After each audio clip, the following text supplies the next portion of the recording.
This is Akash Shukani and welcome to Samarman Techno School Biology YouTube channel. તમે ભણી રહ્યા છો chapter number 3 મનુષ્યમાં લિંગી પ્રજનન, જે પૈકી આજે આપણે લેક્ચર નંબર 7 ની અંદર જે ક્વેશ્ચન જોવાના છીએ એ છે ઋતુ ચક્ર પર નોંધ લખો. બરાબર, ઋતુ ચક્ર પર નોંધ લખો. એમાં તમારે ચાર્ટ સહિત વર્ણવવાનો છે અને આ ગુજરાત બોર્ડ માટે મોસ્ટ આઈએમપી સવાલ પૈકી એક છે. ઓકે, શુક્રકોષ જનન, અંડકોષ જનન, ત્યારબાદ ઋતુચક્ર. આ મોસ્ટ આઈએમપી સવાલ છે. આ તમારે ચાર્ટ દોરવાનો છે. આપણે ચાર્ટ ઉપરથી આખી થિયરી છે એ સમજવાની છે. ઓકે, તો તમને ચાર્ટ પણ આવડતો હોવો જોઈએ. ઓકે, તો ચાર્ટની અંદર આપણે એક આલેખની જેમ આપણે ઊભી લીટી દોરી દીધી છે. નીચે જે દર્શાવેલ છે એ શું છે? ગર્ભસ્તર. શું છે? ગર્ભસ્તર. ત્યારબાદ અહીંયા એકદમ નીચે દર્શાવેલ છે એ શું છે? દિવસ. શું છે? દિવસ. ત્યારબાદ આ અંતઃસ્ત્રાવોના લેયર બતાવેલા છે. ઓકે, એ તમે ડાયાગ્રામ દોરી લો, પછી આપણે વર્ણન કરવાનું શરૂ કરવાનું. ચલો, પહેલા તો કોને કહેવાય ઋતુચક્ર? કોઈ પણ સસ્તન પ્રાણી હોય એની અંદર આ ઋતુચક્ર જોવા મળે તો કે યસ. ઓકે, આ સસ્તન પ્રાણી પૈકી ઋતુચક્ર બે પ્રકારમાં જોવા મળે. કયા કયા? તો એ પણ આપણે જોઈએ કે પહેલું હશે ઇસ્ટ્રસ સાયકલ, એટલે કે ઇસ્ટ્રસ ચક્ર, અને બીજું કયું હોય? મેન્સ્ટ્રસ સાયકલ, કે જે તમે એમસી તરીકે ઓળખો છો અને ઈસી તરીકે ઓળખાય. બરાબર, ચલો, ઇસ્ટ્રસ સાયકલ કોની અંદર જોવા મળે? નોન પ્રાઇમેટ પ્રાણી. કોની અંદર?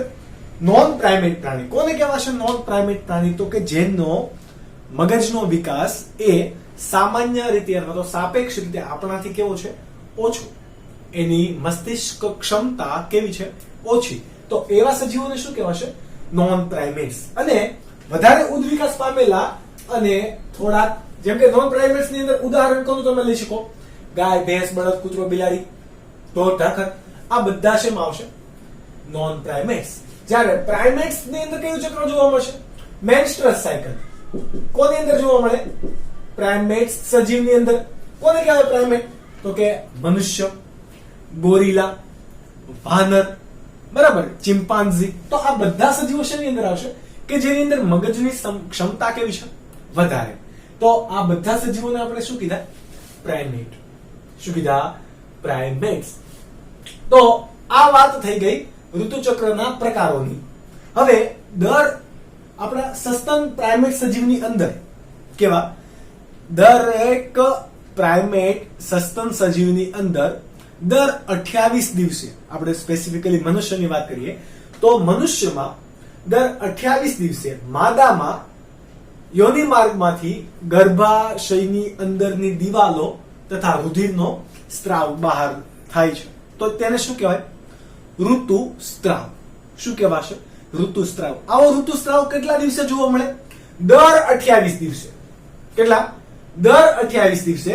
તો આ ઋતુસ્ત્રાવ, એક ઋતુસ્ત્રાવથી બીજા ઋતુસ્ત્રાવ સુધી ઘણા બધા ફેરફારો થશે. જુઓ, પહેલા દિવસથી 28-29 દિવસ સુધી ઘણા બધા ફેરફારો થતા હશે. તો આ દિવસોને શું કહેવાશે? આ ગાળાને શું કહેવાય? ઋતુચક્ર. તમારે ઋતુચક્રની વ્યાખ્યા આપી હોય તો કઈ રીતે આપી શકો? તો કે એક ઋતુસ્ત્રાવથી બીજા ઋતુસ્ત્રાવ દરમિયાન થતા ફેરફારના સમયગાળાને શું કહેવાય? ઋતુચક્ર. આપણે વ્યાખ્યા લખી દઈએ અહીંયા. વ્યાખ્યા. ઓકે, કે દર 28 દિવસે માદામાં અથવા તો મહિલામાં, તમે કહો પણ તો આપણે બાયોલોજીકલી ચોખ્ખો શબ્દ વાપરીએ કે દર 28 દિવસે માદામાં એક ઋતુ સ્ત્રાવથી બીજા ઋતુ સ્ત્રાવ સુધી થતા ફેરફારના સમયગાળાને શું કહેવાય? ઋતુચક્ર કહે છે. શું કહેવાય? ઋતુચક્ર. આ ઋતુચક્રની શરૂઆત ક્યારે થાય? માદાની અંદર આ ઋતુચક્રની શરૂઆત ક્યારે થાય? જ્યારે યુવાની શરૂ થાય ત્યારે. એટલે કે પહેલાના સમયમાં 14 વર્ષે પ્રથમ માસિક સ્ત્રાવ થતો, ત્યારબાદ 12 વર્ષે માસિક સ્ત્રાવ થવાની. આજના સમયની અંદર 12 વર્ષની છોકરી હોય એને પ્રથમ માસિક સ્ત્રાવ આવે. પરંતુ હજુ પણ જેમ જેમ ઉદ્વિકાસ થઈ રહ્યો છે એમ 10 વર્ષ 11 વર્ષની બાળકીઓ હોય અથવા તો સ્ત્રી હોય એને પણ ઋતુસ્ત્રાવ આવવાની શરૂઆત થઈ જાય છે. વહેલી શરૂઆત થઈ રહી છે. તમે જુઓ કેવી વહેલી, બરાબર. પણ આપણે એવું કહી શકીએ કે યૌવનારંભ દરમિયાન, ક્યારે? યૌવનારંભ દરમિયાન પ્રથમ માસિક સ્ત્રાવ અથવા તો પ્રથમ એને શું કહેવાશે? ઋતુ સ્ત્રાવને શું કહેવાય? તો કે એને કહેવાશે મોનાર્ચ, અથવા તો એને બીજું કહેવાય રજોદર્શન. શું કહેવાય? મોનાર્ચ અથવા તો રજોદર્શન. હવે આ રજોદર્શન કેમ એના નામ અપાયું? એના પરથી પણ એક બહુ મોટી થિયરી છે. કેલકટાની અંદર એટલે કે પશ્ચિમ બંગાળમાં જ્યારે પણ કોઈ બાળકીને પ્રથમ ઋતુસ્ત્રાવ થાય, માસિક સ્ત્રાવ થાય, તો એની ઉજાણી કરવામાં આવે. બોલ, એમાં શું કરવામાં આવે? એ ઉજવે. તો એ જે ફંક્શન છે એનું નામ પણ છે રજો. શું છે? રજો. તમે નેટફ્લિક્સ પર સ્ટોરીઝ ઓફ રવિન્દ્રનાથ ટેગોર આવી સિરીઝ જોશો તો એની અંદર એક કેસ છે, એમાં પણ આ દર્શાવશે. આના સિવાય તમે પેડમેન મૂવી જોયું હોય, પેડમેન, ઓકે, તો પેડમેન મૂવીની અંદર પણ આ વસ્તુ દેખાડે છે કે પ્રથમ માસિક સ્ત્રાવને એક ઉજાણી સ્વરૂપે ઉજવે છે, બરાબર. તો એને નામ શું અપાશે? એને મોનાર્ચ પણ કહેવાય, રજોદર્શન પણ કહેવાય. એક વખત આ માસિક સ્ત્રાવ અથવા તો ઋતુસ્ત્રાવ શરૂઆત થાય ત્યારથી દર 28 દિવસે, દર 28 થી 29 દિવસે આ ક્રમબદ્ધ રીતે ચાલતું જ રહે. ક્યાં સુધી? 50 વર્ષ સુધી, જ્યાં સુધી મેનોપેઝ આવે અથવા તો જે એની અંડપુટિકાઓ હતી, આ અંડપુટિકાઓ બધી પૂરી થઈ જાય ત્યાં સુધી આ પ્રક્રિયા ચાલતી જ રહે. સમજ પડી? ક્યારે વિરામ ક્યારે લે? યસ, પ્રેગ્નન્સી દરમિયાન, એટલે કે માદા જ્યારે ગર્ભવતી બને એ દરમિયાન આ ઋતુસ્ત્રાવ થશે નહીં. એટલે એ 9 થી 10 મહિના પ્રેગ્નન્સીના અને ત્યારબાદ જ્યાં સુધી બાળક સ્તનપાન કરતું હોય ત્યાં સુધી માતાને આ રજોદર્શન થશે, ઋતુસ્ત્રાવ થાય નહીં. પછી ધીરે ધીરે ઋતુસ્ત્રાવ થવાની શરૂઆત થઈ જાય. ઓકે, આ વાત હતી બેઝિક, કે ઋતુચક્રની એકદમ આપણે બેઝિક વાત કરી. હવે આ ઋતુચક્રની અંદર પણ 3 તબક્કામાં પ્રક્રિયા થશે. કેટલા તબક્કામાં? 3 તબક્કામાં. કયા કયા તબક્કા છે? તો હું તબક્કાના નામ અહીંયા દર્શાવી દઉં. પહેલો તબક્કાને આપણે એ કહીએ, એને કહેવાશે ઋતુસ્ત્રાવ તબક્કો. શું કહેવાશે? ઋતુસ્ત્રાવ તબક્કો. સોરી, આપણે આ આટલી વસ્તુ તમે નોટ ડાઉન કરી લેજો, બીકોઝ આપણે થોડુંક ઉપરથી લખીએ, કારણ કે આપણે ચાર્ટને રિમૂવ નહીં કરી શકીએ, એટલા માટે આપણે ફરીને ફરીથી લખતા જઈએ. ચલો, સૌથી પહેલા લખીએ પહેલો તબક્કો ઋતુસ્ત્રાવ તબક્કો. ઋતુસ્ત્રાવ તબક્કો કેટલા દિવસ સુધી જોવા મળે? તો કે 1 થી 5 દિવસ સુધી. એટલે આપણે અહીંયા માર્ક કરી દઈએ 1 થી 5 માં આ કયો તબક્કો છે? એ તબક્કો. કયો? એ ફોર ઋતુસ્ત્રાવ તબક્કો, બરાબર. બીજો તબક્કો કયો છે? પુટકીય તબક્કો અથવા તો પ્રસર્જિત તબક્કો અથવા તો પ્રોલિફરેટિવ તબક્કો. ક્યાં સુધી જોવા મળે? 14 દિવસ સુધી. તો એ આપણે એને કહીશું બી તબક્કો. શું કીધો? બી તબક્કો. અને 14 દિવસથી 28-29 દિવસ સુધી જે તબક્કો જોવા મળે એને કહેવાય સ્ત્રાવી તબક્કો અથવા તો લ્યુટિયલ તબક્કો. તો એ ત્રીજો તબક્કો, એટલે કે એક તબક્કો, બીજો તબક્કો અને ત્રીજો તબક્કો. ઓકે, 3 તબક્કાના આપણે નામ આપી દઈએ, ઇંગ્લિશ ગુજરાતીમાં બંને રીતે. તો આ પહેલો તબક્કો છે એ છે ઋતુસ્ત્રાવ તબક્કો. બીજો તબક્કો છે એ પ્રોલિફરેટિવ તબક્કો. ત્રીજો તબક્કો છે એ છે લ્યુટિયલ અથવા તો યાદ રાખજો ઋતુસ્ત્રાવી નથી, ખાલી છે સ્ત્રાવી તબક્કો. આ 3 તબક્કા આપણે આવી રીતે અલગ અલગ પણ એને દર્શાવી દઈએ, જેનાથી આપણને કયા તબક્કામાં કેવા પ્રકારના ફેરફાર થાય છે એ ખબર પડે. ચલો, આ પૈકી સૌથી પહેલા કોને ભણીએ? ઋતુસ્ત્રાવ તબક્કો. કેટલા દિવસ જોવા મળશે? 1 થી 5 દિવસ. કેટલા? 1 થી 5 દિવસ. હવે આ ઋતુસ્ત્રાવ દરમિયાન તમે જુઓ અહીંયા શું શું દેખાડે છે? FSH અને LH નું પ્રમાણ કેવું છે? ઓછું. ઇસ્ટ્રોજન પ્રોજેસ્ટેરોન નું લેવલ કેવું છે? ઓછું. ગર્ભસ્તરની અંદરથી જુઓ ઋતુસ્ત્રાવ થાય છે. બ્લડ રેડ કલર જે દર્શાવેલ છે એ શું દેખાડે છે? રક્ત. શું દેખાડે છે? રેડ કલર થી આપણે જે દર્શાવે છે એ રક્ત દેખાડે છે. ઓલરાઈટ. તો આપણે સૌથી પહેલા કે રુધિરમાં માદા જાતીય અંતઃસ્ત્રાવ કયા કયા? તો કે ઇસ્ટ્રોજન અને પ્રોજેસ્ટેરોન નું પ્રમાણ કેવું થાય? જો ઓછું થાય. કયું? ઇસ્ટ્રોજન અને પ્રોજેસ્ટેરોન નું પ્રમાણ કેવું થઈ જાય છે? ઓછું થાય. તેના પરિણામે કયો તબક્કો શરૂ થાય? ઋતુસ્ત્રાવનો તબક્કો શરૂ થાય. તો આના માટેનું રીઝન કયું છે? તો કે રુધિરમાં પ્રોજેસ્ટેરોન અને ઇસ્ટ્રોજનનું પ્રમાણ ઘટવાથી આ તબક્કો કેવો થાય? શરૂ થાય. ઓકે. હવે આ જ્યારે પણ ઋતુસ્ત્રાવનો તબક્કો થશે તો ઋતુસ્ત્રાવની અંદર શું થાય? આપણને ખ્યાલ છે? યાદ કરો. ઋતુસ્ત્રાવની અંદર ગર્ભસ્તરનું જે અંદરનું આવરણ હોય. કયું? ઋતુસ્ત્રાવની અંદર ગર્ભસ્તરનું સૌથી અંદરનું અંતઃ આવરણ, એને આપણે શું કીધું હતું? એન્ડોમેટ્રિયમ. શું કીધું હતું? એન્ડોમેટ્રિયમ સ્તર. આ સ્તરની સાથે સાથે રુધિર વાહિની, ઘણી બધી રુધિર વાહિની, આની સાથે થોડુંક અંદર આવેલું શ્લેષ્મ, એટલે કે ગર્ભાશયની અંદર આવેલું શ્લેષ્મ, રુધિર વાહિની, આ બધું શું થાય? આ એન્ડોમેટ્રિયમના સ્તરનું વિઘટન થઈ જાય. શું થઈ જાય? વિઘટન થાય. પરિણામે શું? એન્ડોમેટ્રિયમના સ્તરનું વિઘટન થાય. પરિણામે રુધિર વાહિની, શ્લેષ્મ, આ બધું જ રક્ત સ્વરૂપે યોની માર્ગમાંથી બહાર નીકળે, કે જેને શું કહેવાય? રક્ત સ્ત્રાવ. કે જે ક્યાંથી બહાર નીકળશે? યોની માર્ગમાંથી બહાર નીકળશે. આ દર વખતે એટલે કે એક દિવસમાં આ રક્તસ્રાવનો કેટલો રક્તસ્રાવ થશે? તો કે 20 ml. 20 ml એટલે કે ઘણું બ્લડ કહેવાય. બરાબર. આ તબક્કા દરમિયાન તબક્કો કેટલા દિવસનો છે? 1 થી 5 દિવસનો. બરાબર. ઘણી વખત આ તબક્કો સૌથી વધારે કયા દિવસોમાં ટકે? તો 3 થી 5 દિવસ સુધીનો હોય. કેટલા? 3 થી 5 દિવસનો. તો તમારે સીધું આને ગુણ્યા 3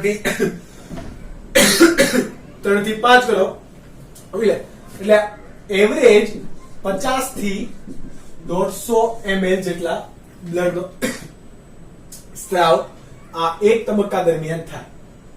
કેટલા? 20 ml એવરેજ હોય, પરંતુ આ તબક્કા દરમિયાન ટોટલ બ્લડનો સ્ત્રાવ કેટલો થશે? 50 ml થી 150 ml જેટલો બ્લડનો સ્ત્રાવ યોની માર્ગ દ્વારા બહાર જશે. Okay, that is huge number.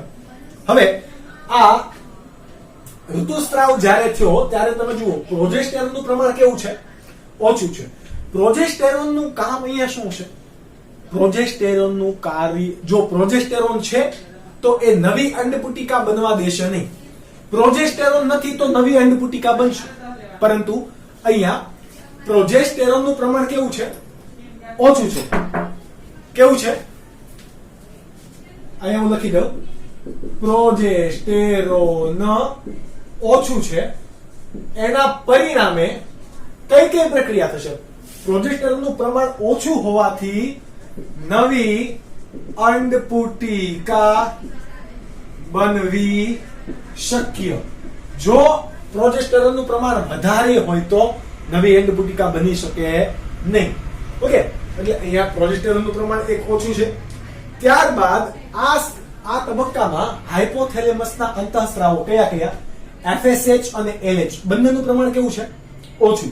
કયા અંતઃસ્ત્રાવ છે? હાઇપોથેલેમિક અંતઃસ્ત્રાવ કયા કયા છે? તો કે LH અને FSH નું પ્રમાણ કેવું? ઓછું છે, જેના પરિણામે હવે LH નું કાર્ય શું હશે? LH નું કાર્ય હોય નવા અંડપુટી બંનેનું સંયુક્ત રીતે કાર્ય શું થાય? તો કે કોર્પસ લ્યુટિયમ નું વિઘટન કરવું. શું કરવું? કોર્પસ લ્યુટિયમ નું વિઘટન કરવું.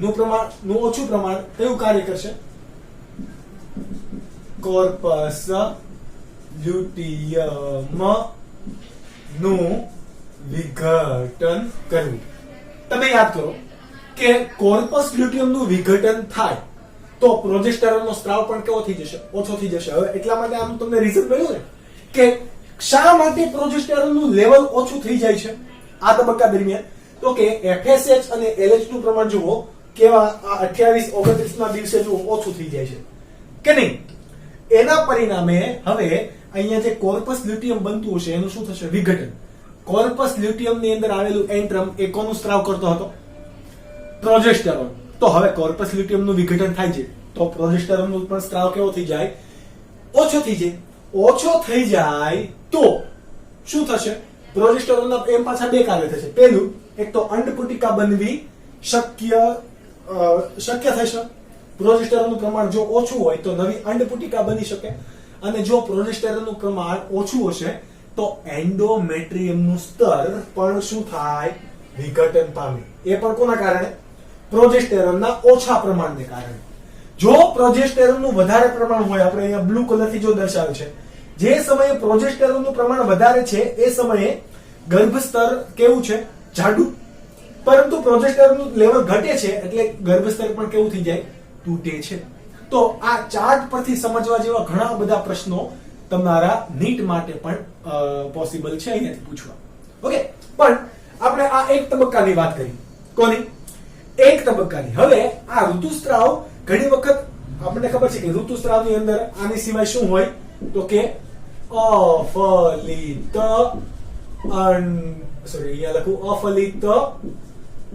અંડકોષ હોય. કયો અંડકોષ હશે? વિચારો તો. અફલિત અંડકોષ પૈકી પ્રાથમિક પૂર્વ અંડકોષ, દ્વિતીય પૂર્વ અંડકોષ કે ધ્રુવકાયિક, આ પૈકી શું હોય? આમાં કયો હોય? દ્વિતીય પૂર્વ અંડકોષ. કયો? દ્વિતીય પૂર્વ અંડકોષ.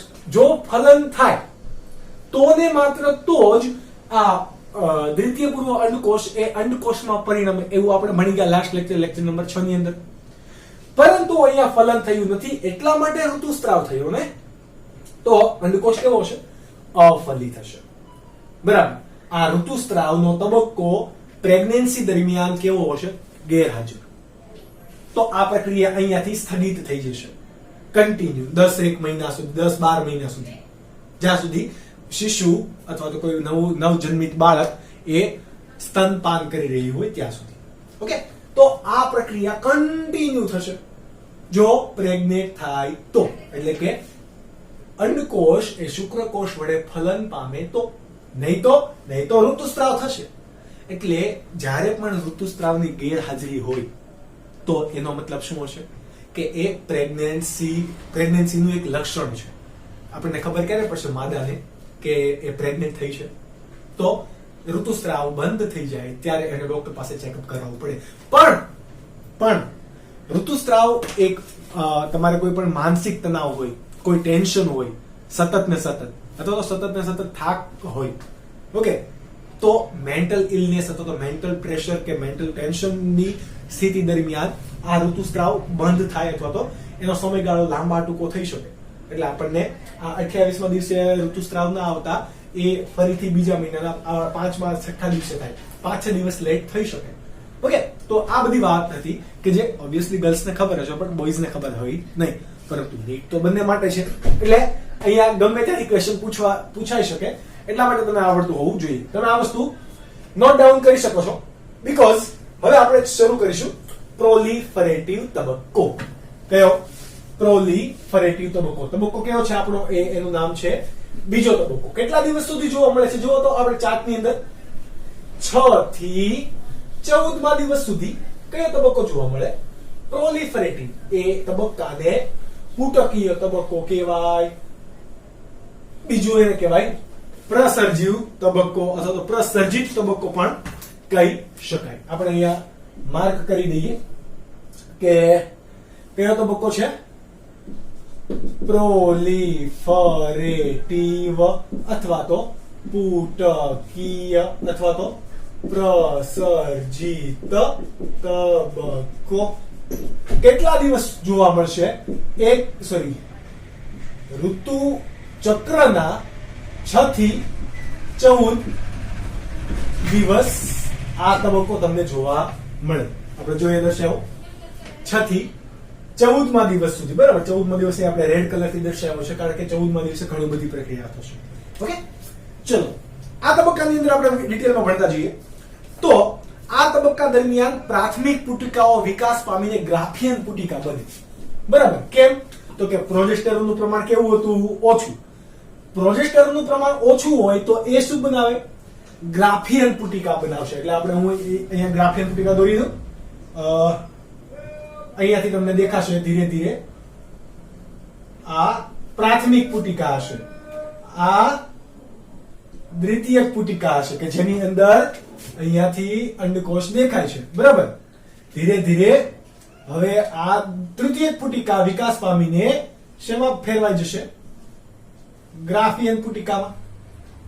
શેમાં? ગ્રાફિયન પુટિકા. ગ્રાફિયન પુટિકા કોણે શોધ કરેલી? આરવી ગ્રાફ નામના વૈજ્ઞાનિકે. ગ્રાફિયન પુટિકામાં શું આવેલું હોય? તો કે આવું એન્ટ્રમ આવેલું હોય. આ એન્ટ્રમ એટલે કે વચ્ચેનું જે પોલાર છે એ કોનો સ્ત્રાવ કરે છે?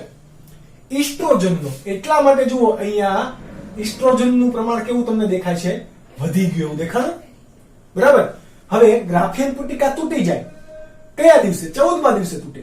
શા માટે એ આપણે પછી જોઈએ. ચલો પહેલા જોઈએ કે આ તબક્કા દરમિયાન પ્રોજેસ્ટેરોનનું ઓછું પ્રમાણ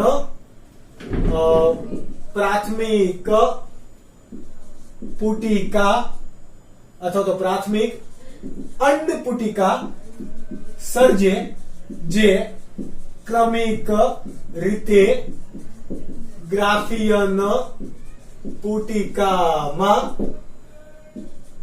ફેરવાય. આ ગ્રાફિયન પુટિકા છે એ શાનો સ્ત્રાવ કરશે? ઇસ્ટ્રોજનનો સ્ત્રાવ કરે. કયો અંતઃસ્ત્રાવ? માદા જાતીય ઇસ્ટ્રોજન અંતઃસ્ત્રાવનો સ્ત્રાવ કરશે કે નહીં? હવે આ તબક્કાના પ્રથમ 4 દિવસ દરમિયાન ગોનાડોટ્રોપિક રિલીઝિંગ હોર્મોન નો સ્ત્રાવ પણ કેવો થઈ જાય? વધી જાય. કેવો થાય? વધી જાય. અહીંયા તમે જોજો ઇસ્ટ્રોજનનો સ્ત્રાવ જેમ જેમ વધે છે ને, ઇસ્ટ્રોજનનું પ્રમાણ વધે એમ શું થશે? તો કે નવું ગર્ભસ્તર અથવા તો એન્ડોમેટ્રિયમ બનવાની શરૂઆત થશે. કોના કારણે? ઇસ્ટ્રોજનનો સ્ત્રાવ વધે છે એના પરિણામે નવું ગર્ભસ્તર અથવા તો એન્ડોમેટ્રિયમ એટલે કે ગર્ભસ્તરનું સૌથી અંદરનું આવરણ બને છે. આ સ્થિતિએ તમે જુઓ શું થાય છે? આ બંને કેવા છે? હાઇપોથેલેમિક અંતઃસ્ત્રાવ. આ અંતઃસ્ત્રાવ કોને કારણે સ્ત્રાવ પામે? તો કે ગોનાડોટ્રોપિક રિલીઝિંગ હોર્મોન જ્યારે સંદેશા પૂરા પાડે ત્યારે. કોને? ગોનાડોટ્રોપિક રિલીઝિંગ હોર્મોન જ્યારે પિટ્યુટરી ગ્રંથિને કહે કે ભાઈ હવે તું FSH અને LH ને મુક્ત કર, તો આ FSH અને LH નું પ્રમાણ પણ ધીરે ધીરે શું થાય? વધે છે. એટલે આપણે અહીંયા લખી શકીએ કે હાઇપોથેલેમિક પિટ્યુટરી અંતઃસ્ત્રાવ. શા માટે આપણે આવું કીધું? હાઇપોથેલેમિક પિટ્યુટરી અંતઃસ્ત્રાવ. હાઇપોથેલેમિક અંતઃસ્ત્રાવ કયો છે? ગોનાડોટ્રોપિક રિલીઝિંગ હોર્મોન ને પરિણામે કયો અંતઃસ્ત્રાવ ઉત્પન્ન થાય છે? LH અને FSH નું પ્રમાણ વધે છે. સમજ પડી કે નહીં? ઓકે, નું અંતઃસ્ત્રાવ વધે. જેમ જેમ આનું પ્રમાણ વધે છે, કોનું? LH અને FSH નું. જો અહીંયા દેખાય છે LH અને FSH નું પ્રમાણ વધે છે એ ધીરે ધીરે ધીરે કરતું અંડપુટિકાનું તોડ છે. શું કરે? વધતી અંડપુટિકા જેમ પ્રમાણ વધે છે એમ એમાંથી ઇસ્ટ્રોજનનો સ્ત્રાવ કરશે. બરાબર? આ બંને પ્રમાણ ઇસ્ટ્રોજનનો સ્ત્રાવ વધારવા મદદ કરે. ક્યાંથી? ગ્રાફિયન પુટિકામાંથી. પરંતુ આ 14મા દિવસે LH અને FSH ઉચ્ચ સ્તરે છે. જુઓ કયા દિવસે? આ 14મો દિવસ છે. જુઓ અહીંયા રેડ કલરથી મેં માર્ક કરીને દર્શાવ્યો છે. 14મો દિવસ એ દિવસ કે જે દિવસે LH અને FSH એના મહત્તમ સ્તરે છે એને શું કહેવાય? LH પરાકાષ્ઠા. શું કહેવાશે? લ્યુટેનાઇઝિંગ હોર્મોનની પરાકાષ્ઠા. પરાકાષ્ઠા એટલે કે એક લિમિટ આવી ગઈ, એનાથી વધારે ના હોઈ શકે. તો આ મહત્તમ લેયર FSH અને LH નું મહત્તમ લેયર થાય, પરિણામે ગ્રાફિયન પુટિકા તૂટે. શું થાય? અહીંયા હું લખી દઉં કે 14મા દિવસે LH પરાકાષ્ઠા સર્જાતા. LH પરાકાષ્ઠા એટલે કે LH અને FSH નું મહત્તમ પ્રમાણ થશે, એટલા પરિણામે LH અને FSH નું પ્રમાણ વધે છે. એ પૈકી LH નું પ્રમાણ FSH કરતા પણ વધારે છે. એટલા માટે LH પરાકાષ્ઠા આપણે અહીંયા શબ્દ સર્જો. 14મા દિવસે LH પરાકાષ્ઠા સર્જાતા ગ્રાફિયન પુટિકામાંથી અંડકોષનું પતન કરે, કે જે ઘટનાને શું કહેવાય? અંડપાત. તો આ અંડપાત માટે કયા અંતઃસ્ત્રાવ અત્યારે જરૂરી થયો? LH. LH નું પૂરું નામ લ્યુટેનાઇઝિંગ હોર્મોન. કયું? લ્યુટેનાઇઝિંગ હોર્મોન. એટલે કે આ 14મા દિવસે શું થયો હોય? અંડપાત થયો હોય. અહીંયા તમારે કણ હતો, આ ગ્રાફિયન પુટિકા હતી. ગ્રાફિયન પુટિકાનું આ એન્ટ્રમ હતું. કોણ હતું? એન્ટ્રમ. બરાબર? એ પૈકી આ અંડકોષ એ કેવો થયો? મુક્ત થયું. આ કોણ છે? અંડકોષ. આ અંડકોષ કયો હશે? દ્વિતીય પૂર્વ અંડકોષ હશે. કયો કોષ હશે? દ્વિતીય પૂર્વ અંડકોષ. આ ઘટના કઈ થઈ? અંડપાતની. અંડપાતની ઘટના કયા દિવસે થાય? તો કે 14મા દિવસે. એટલા માટે આપણે એને અલગ દિવસ કરીને રેડ માર્કરથી દર્શાવ્યો, કે જેનાથી થોડુંક ડિફરન્શિએટ એમનામાં લાગે. ઓકે, તો આ તબક્કા દરમિયાન કયો અંતઃસ્ત્રાવનો વધારે સ્ત્રાવ છે? ઇસ્ટ્રોજનનો. તો જો હજી પ્રોજેસ્ટેરોનનો આપણે બહુ દર્શાવ્યો નથી. પ્રોજેસ્ટેરોન ક્યારે વધે છે? 14મા દિવસ પછી વધે છે.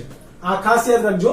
એટલા માટે આ લાઇન્સ ની અંદર જ્યારે પણ તમે ડાયાગ્રામ્સ બનાવો અથવા તો ચાર્ટ બનાવો તો દિવસોની સાથે તમારે ખાસ મેનેજ કરવાનું છે. એના માટે તમારે શું કરવું પડશે? પ્રેક્ટિસ. શાની? તો કે ડાયાગ્રામ બનાવવાની. ત્રીજો તબક્કો છે કે જે કોના તરીકે ઓળખાય? લ્યુટેનાઇઝિંગ તબક્કો. કોના તરીકે ઓળખાય? લ્યુટેનાઇઝિંગ અથવા તો સ્ત્રાવી તબક્કો, કે જે આ ઋતુ ચક્રના ત્રણેય તબક્કા પૈકી ખૂબ જ મોટો અને લાંબો તબક્કો છે. જુઓ કયો તબક્કો? સી. આપણે અહીંયા દેખાડીએ લ્યુટેનાઇઝિંગ અથવા તો સ્ત્રાવી તબક્કો. કયા દિવસ સુધી? તો કે 15 માંથી 29 દિવસ સુધી. 15 થી એટલે કે ઋતુચક્રના 15 થી 29 દિવસ, 28 દિવસ સુધી કયો તમને આપણે અહીંયા લખી દઉં 28 29 દિવસ સુધી કયો તબક્કો જોવા મળે? લ્યુટેનાઇઝિંગ તબક્કો. ખાસ કરીને 28 દિવસ. ઘણાની અંદર આ એક દિવસ આગળ પાછળ થતો હોય. આ તબક્કા દરમિયાન શું થશે?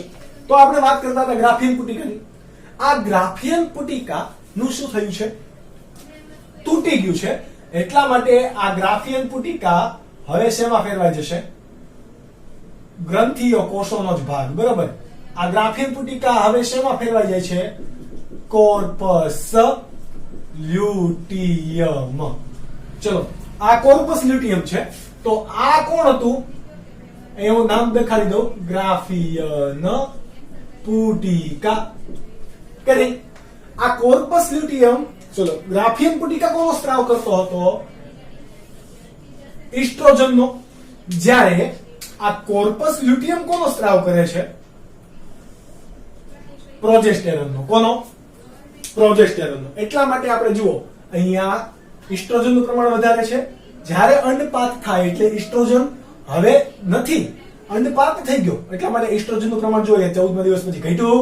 બરાબર. અહીંયાથી કોનું પ્રમાણ વધે છે? તો કે પ્રોજેસ્ટેરોન.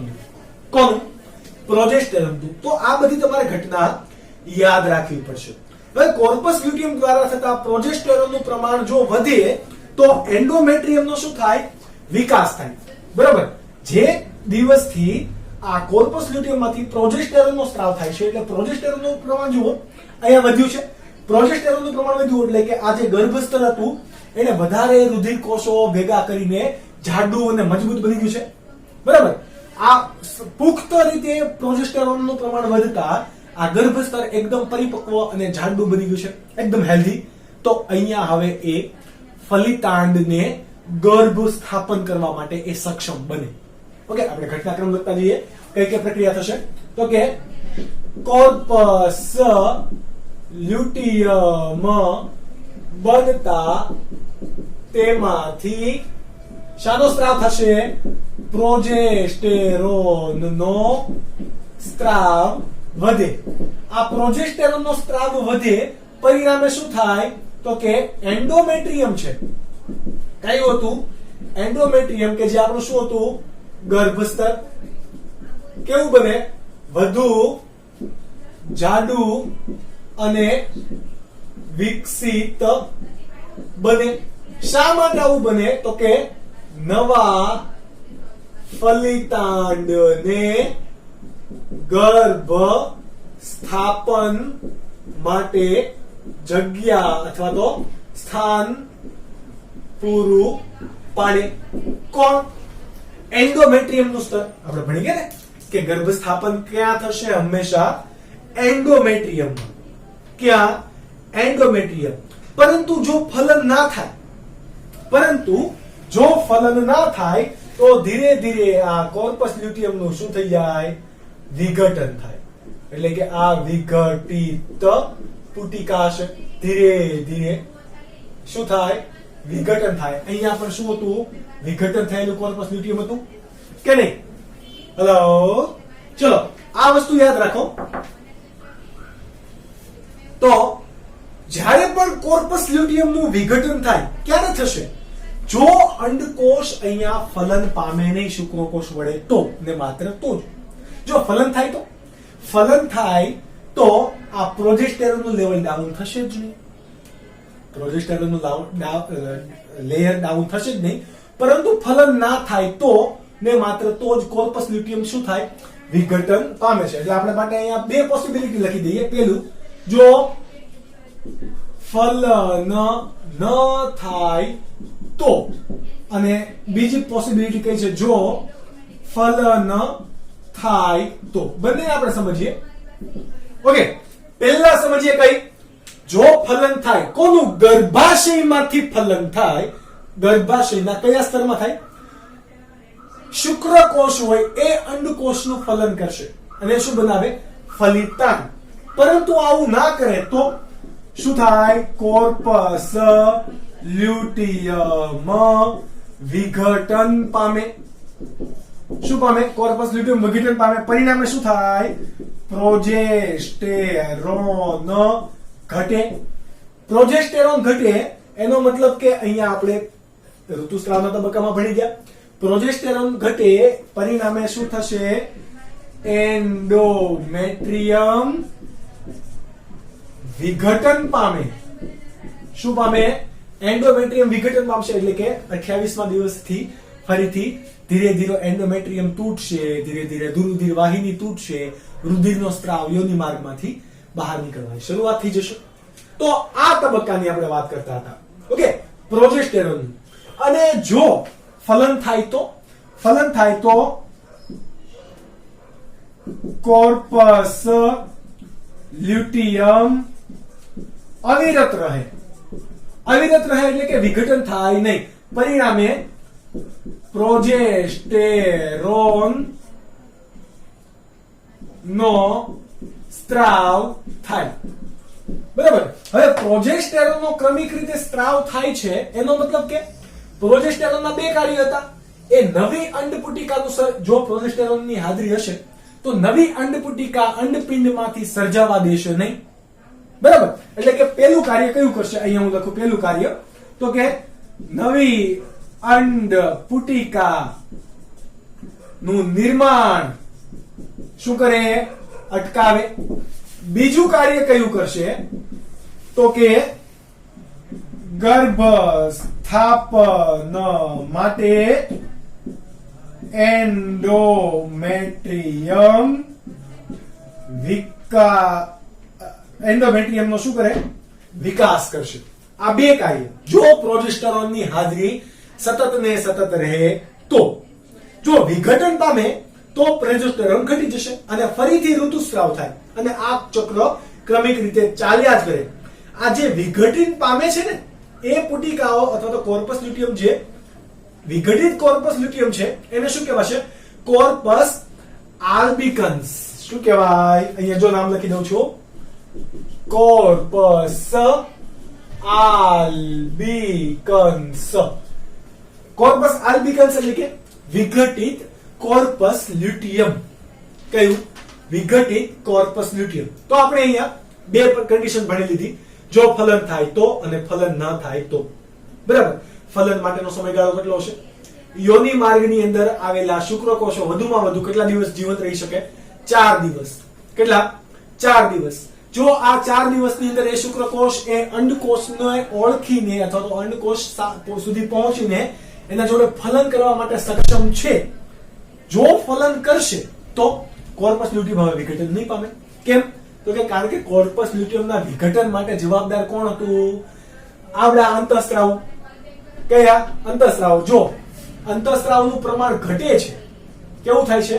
અંતઃસ્ત્રાવનું પ્રમાણ ઘટે છે એટલા માટે કોર્પસ લ્યુટિયમ વિઘટન પામે. અહીંયા તમને એક રીઝન પૂછે કે કોર્પસ લ્યુટિયમના વિઘટન પામે એના માટે જવાબદાર કેવું કોણ છે? તો અહીંયા હું લખી દઉં તો કે FSH અને LH નું પ્રમાણ ઘટે. એના પરિણામે FSH અને LH નું પ્રમાણ શા માટે ઘટશે? તો કે ગોનાડોટ્રોપિક રિલીઝિંગ હોર્મોન કે જે હાઇપોથેલેમસ માંથી પિટ્યુટરી ગ્રંથિને સંદેશો આપતો હતો કે ભાઈ FSH નો સ્ત્રાવ કર, ભાઈ LH નો સ્ત્રાવ કર, એ હવે આવા સંદેશો નહીં આપે. એટલે કે ગોનાડોટ્રોપિક રિલીઝિંગ હોર્મોન નો સ્ત્રાવ થતો નથી. એટલા માટે આ પ્રમાણ કેવું થશે? ઘટશે. ઘટશે જેના પરિણામે શું થાય?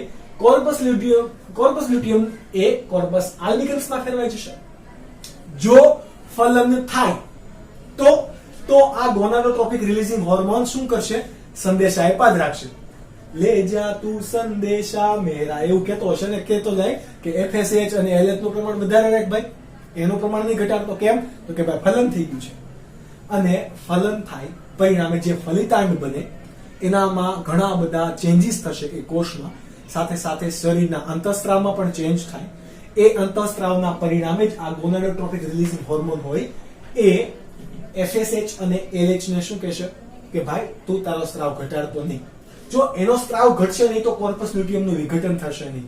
જો કોર્પસ લ્યુટિયમનું વિઘટન નહીં થાય તો પ્રોજેસ્ટેરોનનું પ્રમાણ ઘટશે નહીં.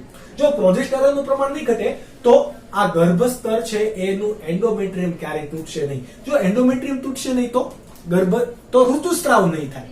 ઋતુસ્ત્રાવ નહીં થાય એનો મતલબ કે અહીંયા તો ભાઈ ફલાન, ચલો congratulation, you are pregnant. Okay, હવે આપણે શું દઈશું? બધાઈ દઈશું.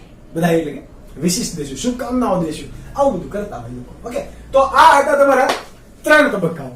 કેટલા? 3 તબક્કાઓ. હવે ઘણી માદા સ્ત્રી હોય એમાં શું જોવા મળે? એમેનોરિયા જોવા મળે. શું જોવા મળે? એમેનોરિયા. એમેનોરિયાની સાથે સાથે તમારા માટે બીજો એક શબ્દ છે મેનોપોઝ. મેનોપોઝ એટલે તમને બધાને ખબર છે કે 50, 46, 45 વર્ષ આસપાસ ઋતુચક્ર કાયમી બંધ થઈ જાય. કેવું? કાયમી બંધ થઈ જાય. આથી ઋતુચક્ર પ્રજનન અવસ્થાનું કેવું થયું? સૂચક થયું. અને રજો દર્શનથી મેનોપોઝ સુધી ઋતુચક્ર લંબાયેલું હોય. મેનોપોઝ અને મેનોરિયા. આ બે તમારે શબ્દ યાદ રાખવાના છે.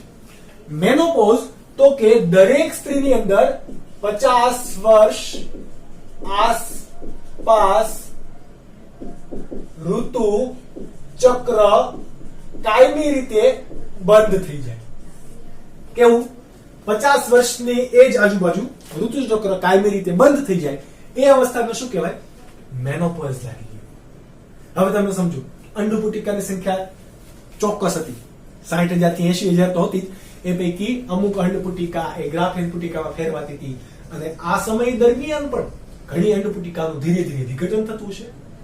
ઓકે, એટલા માટે જેમ આ રજોદર્શન વહેલું થાય છે, 10 વર્ષની ઉંમરમાં રજોદર્શન થઈ જાય છે, એનો મતલબ કે અંડપુટિકા તો વહેલી પૂરી થઈ જવાની. તો આ મેનોપોઝ પણ કેવો આવવાનો? વહેલો આવી જવાનો. ધીરે ધીરે આજની એજમાં, આજના સમયમાં 45 થી 46 વર્ષની સ્ત્રીઓમાં મેનોપોઝ આવી જાય છે. એનો મતલબ કે ઋતુસ્રાવ બંધ થઈ જાય છે. ઋતુસ્રાવ બંધ થઈ જાય છે તો એ ક્યારેય ફલન કરી શકે નહીં પછી. કેમ? તો કે અંડકોશ જ નથી. ઓકે, અને એનું શરીર પણ સક્ષમ નથી આ ઋતુસ્રાવના દર્દને સહન કરવા માટે. આઈ નો કેટલું બધું દર્દ થાય મને ખ્યાલ છે, અને દરેક છોકરાઓએ પણ આ દર્દને સમજવું જોઈએ. ઓકે, હકીકતમાં કોઈ છોકરા પાસે એટલી બધી કેપેસિટી કે એટલી બધી હિંમત નથી કે જે આ દર્દ દર મહિને આવે સહી શકે. સાથે સાથે ઘણા બધા મૂડ સ્વિંગ્સ થાય, કઈ ગમે નહીં, કઈ ખાવું પીવું ગમે નહીં, અને સતત પેટમાં દુખે. આ બહુ બધું સહન કરવું પડે આ દરમિયાન. પણ એક સારા માનવ તરીકે, એક સારા મનુષ્ય તરીકે, એક એજ્યુકેટેડ પીપલ તરીકે આપણે આ દર્દને પણ સમજવા જોઈએ. તો વાત કરતા હતા મેનોપોઝની. તો જો મેનોપોઝ આવી જાય, જો હવે જે સ્ત્રી છોકરીઓ એવું કહે છે કે 35-40 વર્ષે લગ્ન કરશું, એ ભાઈ એ બેન મેનોપોઝ આવી જશે તો કાંઈ તમે નહીં કરી શકો. અને છેલ્લી જે અંડપુટિકા હશે એટલી બધી પરિપક્વ હશે નહીં. બરાબર? એટલે કે લગ્ન કરવામાં પણ બહુ તમારે લાંબુ 35-40 વર્ષ સુધી જવાની જરૂર નથી. કેમ? તો કે આ અંડપુટિકા પહેલેથી હવે રજોદર્શન પહેલું થાય છે તો મેનોપોઝ પણ વહેલું લાગવાનું ખ્યાલ છે આપણને. અને જ્યારે પણ મેનોપોઝ લાગી જાય એટલે અંડપુટિકા બનતી નથી. અંડપુટિકા નથી બનવાની એટલે કે ગ્રાફીન પુટિકા પણ બનશે નહીં. ગ્રાફીન પુટિકા પણ નથી બનવાની, પરિણામે ઇસ્ટ્રોજન પણ આવશે નહીં. ઇસ્ટ્રોજનના સ્તરમાં ઘટાડો થાય એટલે આપણા શરીરના હાડકા દુખે કે નહીં? તમે આવું ભણી ગયા કે ઇસ્ટ્રોજનના લેયરમાં અથવા તો ઇસ્ટ્રોજનમાં ઘટાડો થતા ઘણી સ્ત્રીઓની અંદર સાંધાનો દુખાવો, હાડકાનો દુખાવો, અશક્તિ જેવા બધા પ્રશ્નો આવે. અને કદાચ તમારા મમ્મીની અંદર, મારા મમ્મીની અંદર પણ આ મેનોપોઝ આવશે. અત્યારથી જો કે સ્ત્રીઓને આ વધારે પ્રશ્નો સતાવવા લાગે જ્યારે મેનોપોઝની ઉંમરની એ નજીક હોય. ઓકે, તો આ બધી બાબત હતી. હવે કોઈ સ્ત્રીની અંદર ઋતુચક્ર જોવા જ નથી મળતું, સમહાવ રીઝન કોઈ ઋતુચક્ર જોવા જ નથી મળતું, એટલે કે માસિક ચક્રનો અભાવ છે, એવી પરિસ્થિતિને શું કહેવાય? એમેનોરિયા. શું કહેવાય? એમેનોરિયા. ઓકે, તો આ વાત હતી કોની? ઋતુચક્ર પર નોંધ લખી આપણે નીટ અને ગુજરાત બોર્ડ માટે. આ પૈકી ઘણું બધું નીટમાં તમને સવાલ પૂછાશે, ઘણા બધા તમને કોન્સેપ્ટ આવશે. તમારે જે પ્રમાણે ગુજરાત બોર્ડમાં સવાલ આપેલ છે એ પ્રમાણે ગુજરાત બોર્ડ માટે લખવાનું છે. અહીંયા અમે તમને ગુજરાત બોર્ડ અને નીટ માટે બંનેની મિક્સ માહિતી આપી છે. આના એમસીક્યુઝ તમે સોલ્વ કરો બધા જ, કારણ કે ચેપ્ટર બહુ ઇમ્પોર્ટન્ટ છે. નીટ માટે પણ જ્યારે ક્યારે પણ ડાઉટ હોય ત્યારે તમે બિંદાસ મને મેસેજ કરીને સવાલ પૂછી શકો છો, ક્વેશ્ચન પૂછી શકો છો, અથવા તો શાળા પર જ્યારે પણ આવો ત્યારે તમે મને ક્વેશ્ચન પૂછી શકો છો.